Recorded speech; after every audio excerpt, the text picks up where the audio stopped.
Buenos días, queridos, ¿cómo estáis? Hoy, capítulo 2 de los Yoga Sutras de Patanjali. Tengo dudas si es Patanjali o Patanjali. El capítulo 2 de los Yogas de Patanjali se titula Sadhana Pada y es la práctica. El primero era la iluminación, el segundo es la práctica. Aquí empieza a ponerse la cosa divertida y es el capítulo 2. Y nadie, para empezarlo recuerdo que la palabra yoga o yoga es una palabra que en realidad no es una palabra, sino que es una de las filosofías ortodoxas, ayer se me olvidó decirlo, de la India, aunque de la India antigua. Ortodoxas, digo ortodoxas porque me estoy acordando de un amigo, no sé si era griego, que decía ortodoxo. Bueno, vuelta al tema. La palabra ortodoxa es importante. El yoga pertenece a una de las 6 filosofías ortodoxas antiguas de la India. Vamos, primeros de 200 antes de Cristo, cosas así, por esas épocas. Y atentos, porque busca la etimología de ortodoxo y significa, la palabra ortodoxo significa ortos, recto, derecho, estricto, canónico. Es usado en palabras compuestas como ortopedia, ortóptero. Okay. La palabra doxa significa opinión, de donde vienen las palabras dogma, o suena, paradoja y doxología. Entonces entendemos por ortodoxo como alguien que opina derecho. Por otra parte, alguien que es heterodoxo es alguien que opina diferente.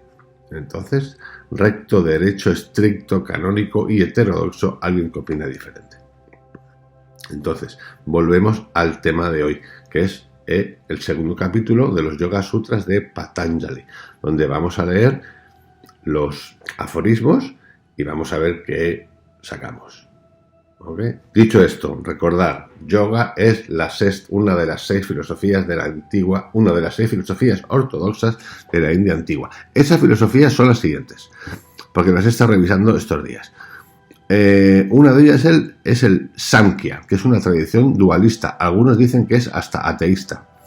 El yoga, el Nyaya, Vaisesika, Mimamsa y Vedanta. Suena a chino, bueno, no chino, es hindú o sánscrito, no lo sé, la verdad no tengo ni idea. Pero un día de estos las revisamos porque hoy está mirándolas y tienen cosas interesantes. Algunas son dualistas. Lo que básicamente hacen ellos, estas filosofías, cada una de ellas te explica cuáles son los sistemas para acceder al conocimiento. Y hay una de ellas que es súper parecido al occidental. Aunque en el occidental hay muchas, pero bueno. Si la mente, si el conocimiento, si la percepción, si la aprensión, si el análisis, 1000 cosas. Un día lo miramos, porque hay muchos más además del yoga. Bueno, así que nada, vamos al capítulo 2, que es Sadhana Pada, creo que lo digo bien, y es la práctica. Así que vamos al temita. Como es pronto, tengo un café, mira qué chula la taza.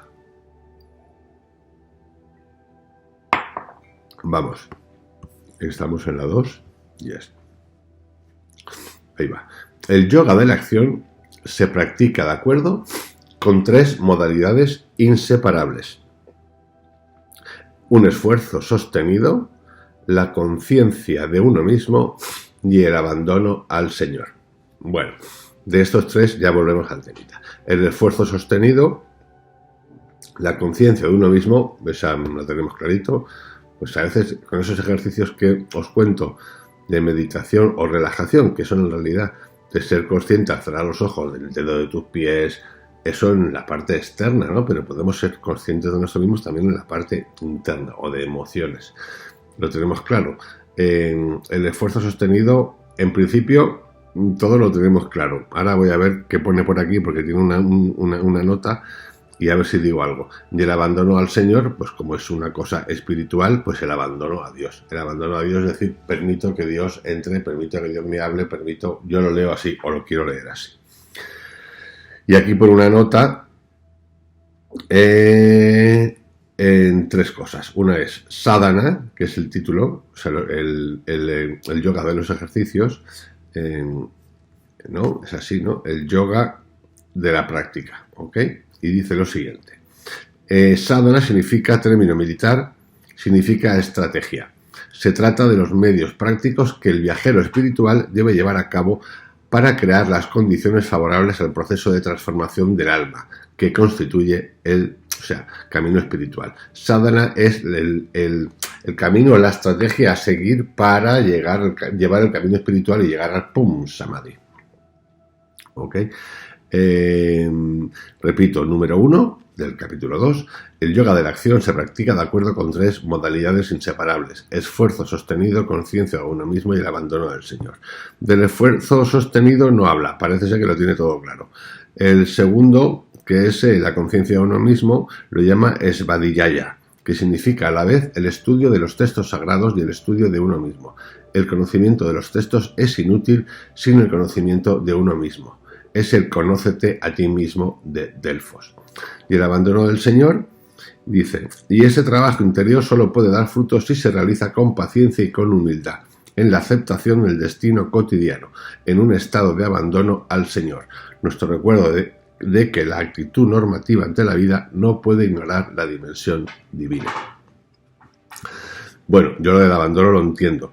La aceptación de, ¿cómo es?, del destino cotidiano, pues no lo sé si la acepto o no. Lo que sí que puedo aceptar o entender o comprender es cómo trato yo en mi mente, que es lo que hemos estado hablando últimamente, esas cosas que me ocurren, todas, las que llamemos positivas o supuestamente negativas, que a veces no son tan negativas, cómo las acepto, cómo las interpreto, cómo las leo, eso sí, pero eso no quiere decir que no tome acción inmediata para transformarla, que es distinto. ¿Ok?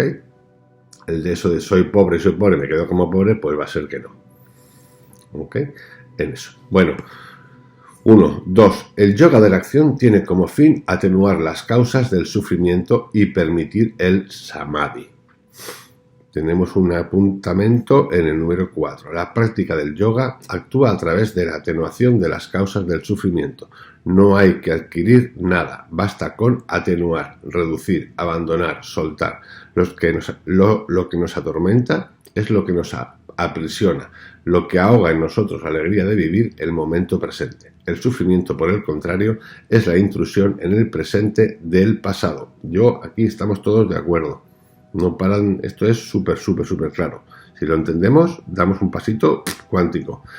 El sufrimiento, por el contrario, es la intrusión en el presente del pasado o del porvenir, del futuro, saturados de recuerdos o de proyecciones que alteran la percepción de la realidad. Genial. Seguimos. El yoga de la acción tiene como fin atenuar las causas del sufrimiento. O sea, también se puede decir, tiene como fin ayudarnos a parar la mente para no traer el pasado, para no crear futuro. Para que el pasado mal leído, sería mal leído porque sería como apesadumbrado, lo que no he conseguido, o todas las referencias y experiencias que hemos tenido que consideramos como reales. Entenderlas y no llevarlas al presente y llevarlas al futuro. Eso sería el yoga. Ok. 3. Las causas del sufrimiento son la ignorancia, el sentimiento del ego, el deseo de posesión, el rechazo del deber, el apego a la vida. Bueno, aquí tenemos un premio de esos que si lo leen 2 veces decimos apago el ordenador y me salgo de la clase. Sinceramente. Porque son el sentido, la ignorancia, vale. Todos pensamos que los ignorantes son los demás. Suele pasar, hasta los políticos. Suele pasar. Voy a beber un poco más de café. Pero bueno, como dice Krishnamurti, hay que hacer un ejercicio de mirar fuera la autoridad y mirarse dentro, el pequeño tirano que tenemos interior. El sentimiento del ego creo que es bastante claro. Yo el sentimiento del ego lo comparo mucho, o lo asocio con el del apego a las cosas. Es muy parecido. Pero bueno, creo que también lo tenemos claro, que es ego. Aunque a veces no lo tenemos claro porque pensamos que somos egoístas o nos da miedo ser egoístas cuando en realidad no es egoísmo. Esto lo explica muy bien Anthony de Melo. El deseo de posesión, pues sí, tener. tener mi mujer, tener mis novias, tener mis novios, tener mis amantes, tener mi coche, tener muchas sillas en la casa, muchos cojines, muchos bolígrafos. Bueno, ya es una broma, pero ya me entendéis. El rechazo del deber y el apego a la vida. El rechazo del deber, pues claro, esto es todo un tema. Porque ¿qué es el rechazo del deber? Entonces necesitamos no ser ignorantes para entender el rechazo del deber. Pero hemos sido ignorantes hasta ahora por haber actuado con todo lo que nos han dicho que tenemos que hacer. Y luego el apego a la vida. Pues el apego a la vida pues es peculiar, porque todos queremos vivir. Con el tiempo, ayer hice un vídeo en el que se hablaba de preguntas a Dios, que yo creo que la pregunta que más recurrente sería, si hiciésemos una encuesta, es la de qué va a pasar después de la muerte, cuando me muera.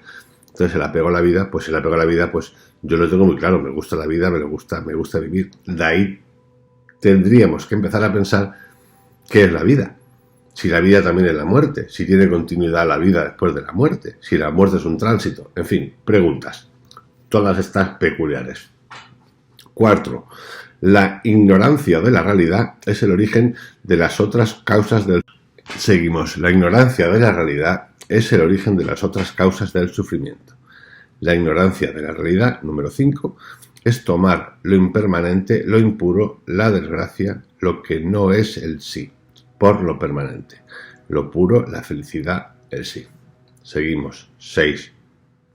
El sentimiento del ego resulta del hecho de la identificación del espectador con el espectáculo. Esa es muy buena. El sentimiento del ego, esta parece que la han escrito ahora. El sentimiento del ego resulta del hecho de la identificación del espectador con el espectáculo. Por ejemplo, tenemos un ejemplo brutal de hace poco. La muerte y el entierro de la reina Isabel de Inglaterra. Brutal. La guerra de Ucrania. 7. El deseo de posesión está vinculado con el recuerdo del placer. Exacto, totalmente. Ayer decía Krishnamurti, bueno, no lo decía, lo decía yo, contando las palabras de Krishnamurti, que el dolor y el placer van juntos. Que la mente recrea el placer cuando lo lleva al día siguiente o horas después y le hace preguntarse a la mente, ¿y mañana lo voy a volver a tener? Y cuando existe la duda de que no lo voy a volver a tener, entra el miedo. Dolor y placer es lo mismo. O sea, el mecanismo mental es el mismo. Y de hecho la mente juega con los dos para provocarnos, para tenernos amarrados ahí con el miedo. El deseo de posesión está vinculado con el recuerdo del placer. Fantástico. El rechazo del deber con el miedo a sufrir. 8. El rechazo del deber con el miedo a sufrir. Pues sí, a veces el deber y que te metan en la cerviza y para abajo, pues es un sufrimiento, la verdad. Y no creo que nadie tenga ganas de sufrir. A ver qué dice. 6. Cuando el deseo de posesión predomina, se tiene tendencia a acumular proyectos. Pero este es el 6, ¿no? Sí, el rechazo del deber con el miedo a sufrir. Cuando el deseo de posesión predomina, se tiene tendencia a acumular proyectos, acciones o adquirir compromisos. Se vive proyectado siempre hacia el exterior. En la actitud contraria, el rechazo, se huye del mundo exterior, de la acción, refugiándose en el inmovilismo, la pasividad, la depresión. El equilibrio se encuentra entre las dos posibilidades. Bueno, aquí está mejor explicado. Bien. El rechazo del deber con el miedo a sufrir. El 8. 9. El instinto de conservación, ligado al sentimiento que se tiene de su importancia, está arraigado en nosotros, incluso en el hombre racional. Pues sí, supongo que esta cosa está clara, porque hay que preservarse. Primero está la vida y luego lo demás.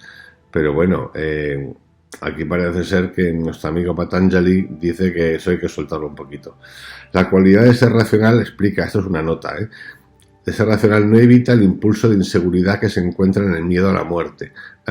Este instinto de conservación se puede manifestar de muchas maneras. El miedo de quedarse sin bienes y no querer compartir, por ejemplo. El ego siempre quiere situarse de forma ventajosa para sentirse seguro. Bueno, yo a este no le daría más vueltas, aunque es importante o parece importante, pero sobre todo en cuanto a la preservación natural que todos tenemos dentro, pues sí, va a ser primero, diga lo que diga Krishnamurti o diga lo que diga Patanjali. Otra cosa es lo demás. cómo nos afecta o cómo pensamos a través de las posesiones para tener una vida más segura sabiendo que la vida es insegura. Bueno, 10. Cuando estas causas del sufrimiento son leves, se pueden eliminar practicando la ruptura de los hábitos. La ruptura de los hábitos, aquí explica en una nota, es realizar el desapego, cesar de debatirse en medio de la confusión mental. Ok, sí, porque los hábitos, es gracioso, ese es el 10, cuando estas causas de sufrimiento son leves, se pueden eliminar practicando el desapego, practicando la ruptura de los hábitos, que los hábitos son el apego. Pero es que el apego, y esto lo explica genial otra vez mis amigos, y los hábitos, nosotros nos ponemos a corregir hábitos. Uy, estos hábitos son malísimos, tremendos, tóxicos, lo que tú quieras. Y resulta que nos vamos a otros hábitos. O sea, tenemos un mecanismo detonador de hábitos, entonces como nos queremos curar, nos vamos a otro sistema, esto es genial, el Gamurti que lo explica, de hábitos, o sea, otro sistemita de hábitos, en lugar de hacer conciencia de qué ha ocurrido y qué no ha ocurrido y por qué me pasa. Observarlo y soltarlo. O sea, pero es que es, como digo, de hábito en hábito, crisis siguiente. De hábito en hábito, crisis siguiente. Ahora mal, ahora bien, ahora premio, ahora sigo, ahora cambio, ahora siguiente fase. Es que lo de los hábitos tiene un temita espectacular. Sobre todo cuando lo idealizamos y lo metemos en la consecución de objetivo. 11. Las perturbaciones mentales que traen consigo pueden ser eliminadas por medio de la meditación. Repito, 10. Cuando estas causas de sufrimiento son leves, se pueden eliminar practicando la ruptura de hábitos. La ruptura de hábitos son apegos, o sea, soltando apegos. O sea, la felicidad se gana soltando. 11. Las perturbaciones mentales que traen consigo pueden ser eliminadas por medio de la meditación. En el curso de nacimientos sucesivos, debe ser karma, se experimenta la ley del karma, que encuentra sus raíces en nuestras aflicciones. Yo la ley del karma, como dije ayer, me gusta más la interpretación que da Edgar Tolle, que la del castigo que me persigue eternamente, que voy a tener que vivir. Yo un día me dijo uno, no, son más o menos un millón de reencarnaciones. Pues chico, vete a hacer puñetas, ¿qué quieres que te diga? 1 millón de reencarnaciones, pero está chalao, de verdad está chalao. Pues sí, yo creo que está chalao, porque la verdad es que eso, no sé, es que primero, ¿cómo cojones sabe que eso es así? Lo ha vivido, está en la 900.000, está en la 200.000. El karma, como dice Edgar Tolle, yo lo leo, es lo que te ocurre día a día y cuando eres consciente de ello, desaparece. Punto final. Todo este rollo del karma, de que te va a caer un rayo eternamente hasta que 1 millón de años, pues sí. Bueno, que no me da la gana aceptarlo, ya está, no pasa nada. 13. Si la raíz permanece, el desarrollo de los klesas, que ahora explicaremos qué es, se realiza a través de los nacimientos, las vidas y las experiencias diferentes. ¿Qué son los klesas? 10. Los vitris constituyen las 5 modalidades del pensamiento. Los klesas, las del estado emocional. Bueno, pues son estados emocionales. Si la raíz permanece, el desarrollo de los klesas, las raíces emocionales, se realiza a través de los nacimientos, las vidas y las experiencias diferentes. 14. Esas experiencias producen la alegría o el sufrimiento, ya sean justas o no. 15. Para el sabio, todo es dolor, porque estamos sometidos a los conflictos nacidos de la actividad de los gunas y al dolor inherente a los cambios, a la angustia existencial, al condicionamiento del pasado. El 12. Para el que discierne la realidad, en el mundo manifestado sumergido en la ignorancia, todo es dolor. O sea, que el mundo es todo dolor. No anda mal encaminado, la verdad. Aunque parezca mentira y estemos bastante de fiesta, no anda desencaminado. Del mismo modo que no se piensa establecer la morada en un puente, uno no puede instalarse de modo durable en esta vida donde todo cambia y se modifica. En la tradición hindú, este desapego respecto a la existencia no es sentimental. No surge de una decepción, sino de una reflexión lógica. La miseria de la vida se debe a la ignorancia de la verdadera naturaleza del sí, o sea, no conocernos. Solo la práctica espiritual puede darnos el conocimiento y suprimir el dolor. Hasta el día de hoy parece, incluso sigue ocurriendo, que la ciencia y los pensadores de la lógica, sobre todo científicos, nos dicen que no existe esto del yoga, ni de la yoga, ni de la meditación, ni del más allá, porque eso es una jaimitada. Pero la realidad es que la ciencia no nos ha llevado hacia la felicidad o observación de la realidad de manera real, sin análisis, no. Entonces, ¿por qué aceptar sus premisas con tanta fe? ¿Ok? Ayer vi un documental acerca del infinito en Netflix que me gustó muchísimo y al final llegué a la conclusión, eran todos físicos teóricos, matemáticos y algún filósofo. La pregunta era si el infinito era infinito o no. Si existía el infinito, que tampoco creáis que es tan fácil de responder, y qué era el universo. Y la verdad es que al final llegué a esta conclusión de risa, que estos científicos, que son geniales, a mí me encantan, al final, para explicarnos una cosa, nos tienen, o sea, hacen un supuesto que tenemos que aceptar para desarrollar la teoría y decir, esto va a ocurrir así porque bajo este supuesto, entonces ya me explicáis a mí la certeza o no certeza de las cosas, si hay un supuesto primero. Bueno, ahí lo dejo. 15. 16. El dolor futuro puede evitarse. Después de haber descrito el drama de la condición humana, Patanjali nos da la esperanza. El pasado no existe. La acción se realiza en el momento presente. Solo el presente es el momento para experimentar el desapego. O sea, hablamos ya de algo de hace 2000 años. O sea, hace 2000 años este señor, el Patanjali, ya nos cuenta lo que estamos repitiendo como monitos, ahora todos, incluido yo. Krishnamurti me lo dispensa. Mario Puig Alonso, Edgar Tolle, el poder de la hora. ¿Cómo practicar el poder de la hora? Todos los que queráis. Hace 2000 años. ¿Qué ha pasado en el caminito que nos hemos olvidado de esto? 17. La identificación entre el que ve y lo que es visto constituye la causa primera del dolor que puede ser evitado. La identificación entre el que ve y lo que es visto. A ver, esta explicación. El dolor que debe evitarse es el de la condición humana sometida a la ignorancia de lo real. El que ve y lo que es visto, el espectador y el espectáculo, el sí y la materia, la conciencia profunda y la conciencia mental. Todos términos para designar que el Sankhya llama Purusa Prakriti, pareja indisociable en la vida humana. En la tradición hindú se parte de que en el hombre hay una angustia existencial, la nostalgia de una felicidad no dual. ¿Cómo recobrar el estado de unidad? Liberarse de la ignorancia, de la ceguera. Ese es el fin del yoga. Vale. 19. La actividad de los gunas se manifiesta a niveles diferentes sobre elementos groseros o sutiles, manifestados o no. 20. Drashtar, el que ve, es únicamente el poder de ver, pero aunque puro es testigo de lo que ve. ¿Qué es Drashtar? 20.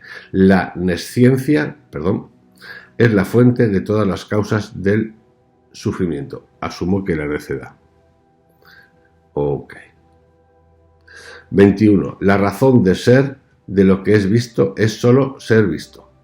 21. Aquí estamos ya entrando un poco en la complejidad. Pues 21, no, 20. A ver. 17.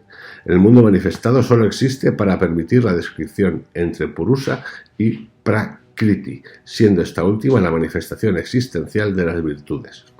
Bueno, me parece que vamos a pasar un poquito de las notas porque algunas son un poco complejas. Bueno, la razón de ser, 21. De lo que es visto es solo ser visto. 22. Para quien alcanza este fin, eso desaparece, pero continúa existiendo para el resto. 23. El Samyoga permite comprender la naturaleza propia de estas dos facultades, la de ver y la de ser visto. 24. El desconocimiento de lo real es la causa de la confusión entre las dos. 25. Cuando el desconocimiento de lo real desaparece también la identificación entre el espectador y el espectáculo. Entonces, el espectáculo ya no existe más. Se produce la liberación del espectador. Esto sería como el observador y el observado. Es lo mismo.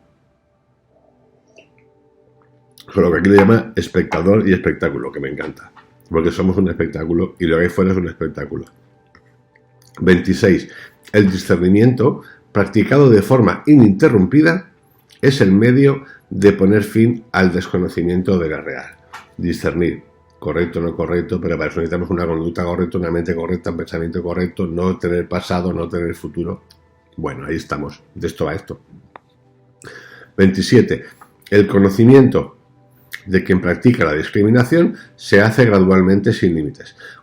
28. Cuando las impurezas de la mente son destruidas por la práctica del yoga, la luz del conocimiento da la discriminación al espíritu. A ver. 29. Los 8 elementos constitutivos del yoga son... Bueno, aquí entramos un poquito en tema. Los 8 elementos constitutivos del yoga son las reglas de vida en relación con los demás, las reglas de vida en relación con uno mismo, la práctica de la postura, la práctica de la respiración, la escucha interior, el ejercicio de la concentración, la meditación y el estado de unidad. Bueno, esto importante porque esto es como la base de la que van a tirar un montón de culturas y filosofías y maestros y no maestros y profesores de yoga en el futuro. Las bases del yoga son... Los 8 elementos constitutivos del yoga son: 1. Las reglas de la vida en relación con los demás. Pues sí, esto es muy sencillo. Cómo conducirse con los demás, con un buen fin, con una buena naturaleza. 2. Las reglas de la vida con relación conmigo mismo. Me quiero, no me quiero, me voy a maltratar, reconocerme cómo soy. ¿Quién soy? Esa pregunta de ¿quién soy? Vosotros vais a preguntar una vez ¿quién eres? ¿Y cómo eres? Y hacer el ejercicio de verdad ahí a pelo, a tope. No que te digan los demás cómo eres, sino tú cómo te ves. Cómo no solo cómo eres, llegar al punto de yo me veo así, pero ¿cómo soy? Pregunta. Eso es un ejercicio brutal. La práctica de la postura, pues ya está. Aquí ya estamos con la postura correcta. Asumo que será la postura correcta, no sé qué, la lengua para arriba. Yo esto, si fuese actitud, podría ser, pero lo de la postura, como estoy con Krishnamurti, esta me la salto. La práctica de la respiración, por lo que dije ayer en el vídeo explicativo. Yo he practicado esas respiraciones, otras, y yo creo que esas respiraciones que llevan a un estado de éxtasis son producto de una falta de oxígeno a la mente, a la cabeza, al cerebro, perdón, y producen esos estados. No creo en eso, creo en la respiración para entrar en estados de calma en el día a día y para meditar. Lo que pasa que esa respiración, cuando te hace falta, porque estás bajo estrés o en un momento complicado que necesitas ayuda extra, esfuerzo extra físico, porque depende de tu vida, se va a agitar, y eso es lo que tiene que ser, que se agite. Para relajarnos, ejercicios muy fáciles, no tienen historia. El ejercicio de la concentración, que Krishnamurti habla de atención, pero no está mal, porque él dice el ejercicio de la concentración y el ejercicio de la meditación y el estado de unidad. Con lo cual, no lo sé. Podría ser que ese ejercicio de concentración fuese para atención. Y el estado de unidad. Ahí los tenéis, los 8. 30. Los yamas son la no violencia, la verdad, el desinterés, la moderación, el rechazo de posesiones inútiles. Los yamas son la no violencia, la verdad, el desinterés, la moderación, el rechazo de las posesiones inútiles. Bueno, posesiones inútiles creo que todos tenemos un rato, empezando por zapatitos y cosas de esas, por ejemplo, en plan broma, pero por ahí va la cosa. La no violencia, pues sí, la sabemos, no sé si la aplicamos. La verdad, complicada, porque hay que encontrarla y a veces creo que no tiene respuesta, aunque creo que hay verdad de las cosas y de los hechos. El desinterés, pues tampoco lo entiendo, porque el desinterés, ¿a qué? ¿A qué? Si estás hablando antes de la actividad, de la perseverancia, el desinterés de lo que consideramos no correcto, no bueno, no good, no lo sé. La moderación, pues sí, esto es como un equilibrio. Ni pasarse de mambo para arriba ni pasarse de mambo para abajo. Lo que pasa es que esta vez es un poco aburrido lo de la moderación, porque ese estado ese de atonía, pero que no es atonía, es complicado llegarlo. Pero bueno, lo entendemos, lo parecemos entender y lo filtramos. 31. Constituyen una regla pues no dependen ni del modo de existencia, ni del lugar, ni de la época, ni de las circunstancias. Los llamas. 32. Ser claro en los pensamientos y en los actos, estar en paz con lo que se vive sin desear más u otra cosa. Practicar con ardor, aprender a conocerse y actuar en el movimiento de la vida. Tales son las reglas de vida que propone el yoga. ¿Qué propone el yoga como reglas de vida? Ser claro en los pensamientos. Genial, si pudiésemos ser claros en los pensamientos de lo que queremos, qué nos mueve y cómo lo contamos y ser francos con los demás, sería fantástico. En pensamientos y actos. Estar en paz con lo que se vive, sin desear más una cosa u otra. La comparación que dice Krishnamurti, que es conflicto y que es miedo. Practicar con ardor. Vale. Aprender a conocerse y actuar en el movimiento de la vida. Pues sí, para aprender a conocerse tenemos pues que leer, practicar, que nos pasen cosas, revisarlas, darle la vuelta, aceptar a veces cosas contrarias. Todo un ejercicio que dura mucho.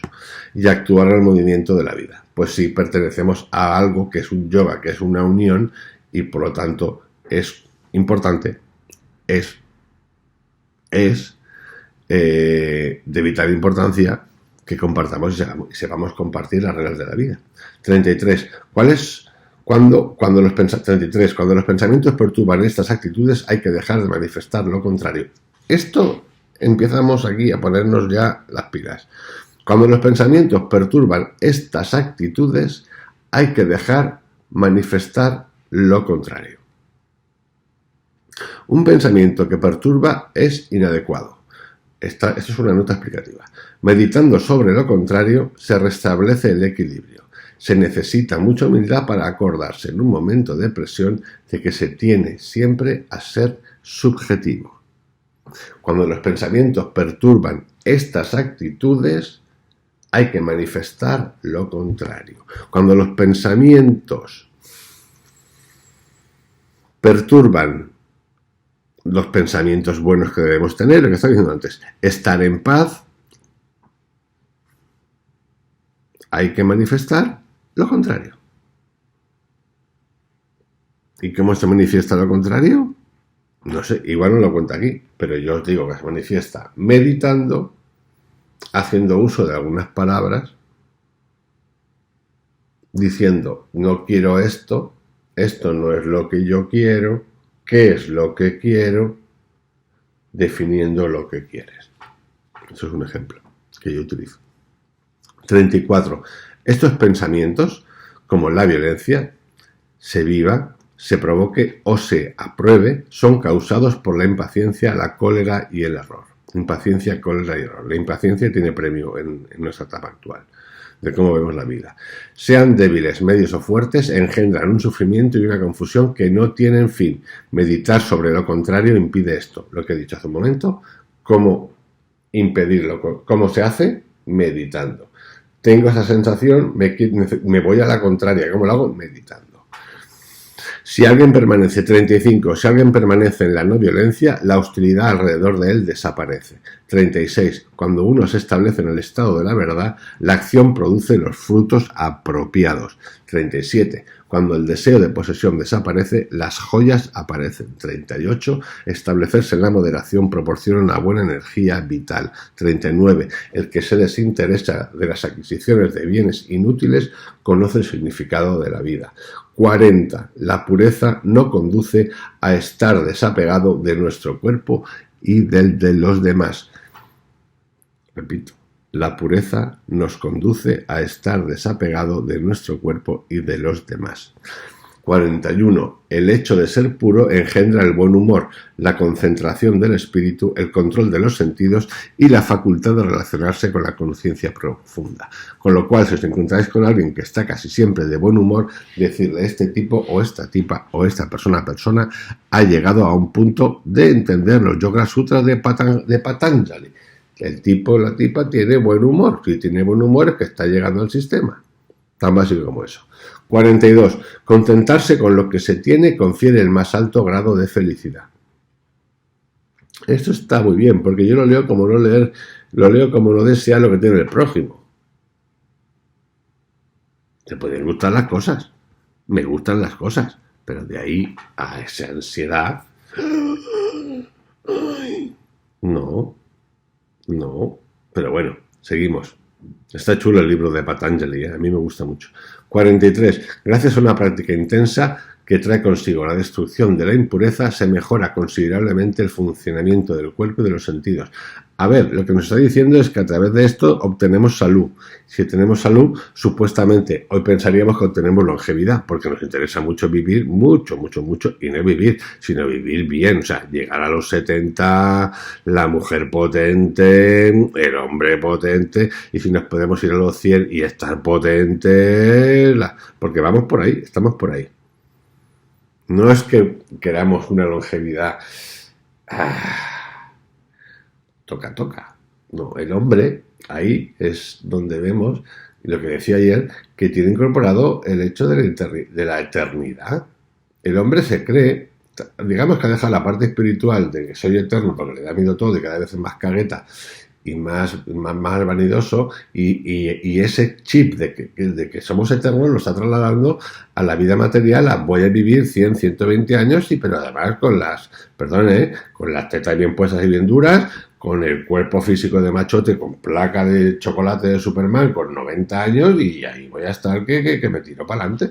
El hombre estamos en eso, y la ciencia está en eso. Y los patrones que vemos de conducta en redes sociales, de todo tipo, van por ahí. Unos súper obvios y otros escondidos de medio melifluos, pero que vamos por ahí. Vamos, que a los 90 vamos a estar coheteando como máquinas.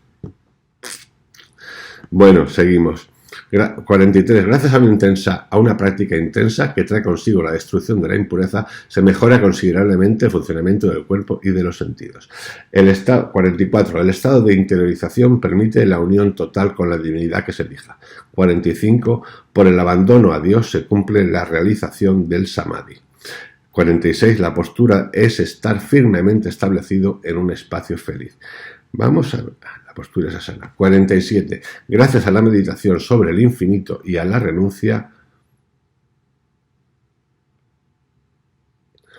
No entiendo esto. 47. Gracias a la meditación sobre el infinito y a la renuncia al esfuerzo, voluntad. No sé, no lo acabo de entender, se ve que está mal traducido. 48. A partir de ese momento ya no se está asediado por los dilemas y los conflictos. Vale. El 47 que he dicho, gracias a la meditación sobre el infinito y a la renuncia al esfuerzo o voluntad, explica aquí. El equilibrio corporal se sitúa entre el esfuerzo y la relajación, el hacer y el dejarse. En las posturas de equilibrio, si uno se mantiene en la voluntad de tener, hay crispación. Si uno se relaja demasiado, con poca vigilancia, uno no se mantiene. Asana, o asana, como se diga, es el momento perfecto cuando el cuerpo absolutamente tranquilo y ha abolido todo esfuerzo de voluntad.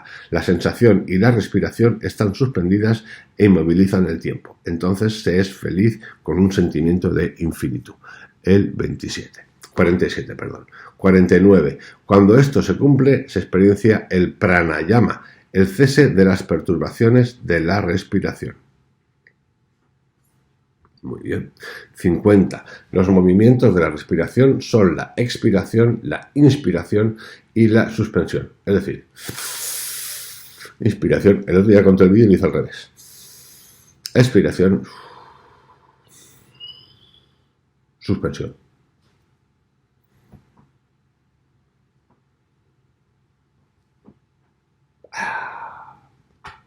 Poniendo la atención en el lugar donde se sitúa la respiración, sobre su amplitud y su ritmo, se obtiene un respirar prolongado y sutil. Exacto. Esa sensación es una sensación que la voy a explicar, que hace lo siguiente. Tú estás meditando y llega un momento en el que no sabes ni siquiera si estás respirando. Ni lo oyes, ni lo sientes, lo has trascendido. Hay gente que llega a eso muy fácil. Hay otra gente que necesita un proceso de soltar.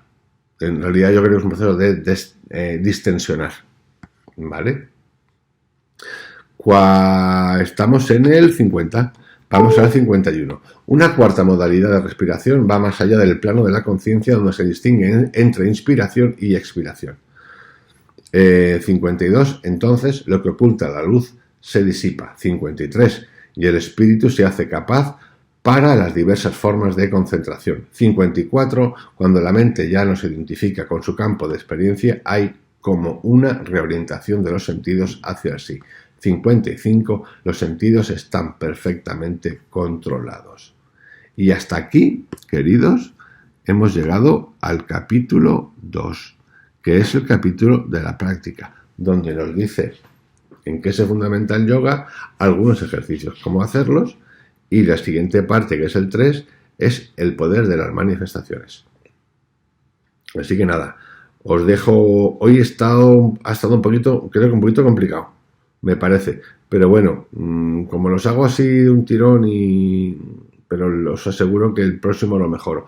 En cualquier caso, ahí lo tenéis y podéis ver el primer vídeo donde al principio digo el nombre de la persona que traduce este texto por si queréis leerlo o tenerlo. Está en PDF, gratis. Bueno, un saludote, hablamos.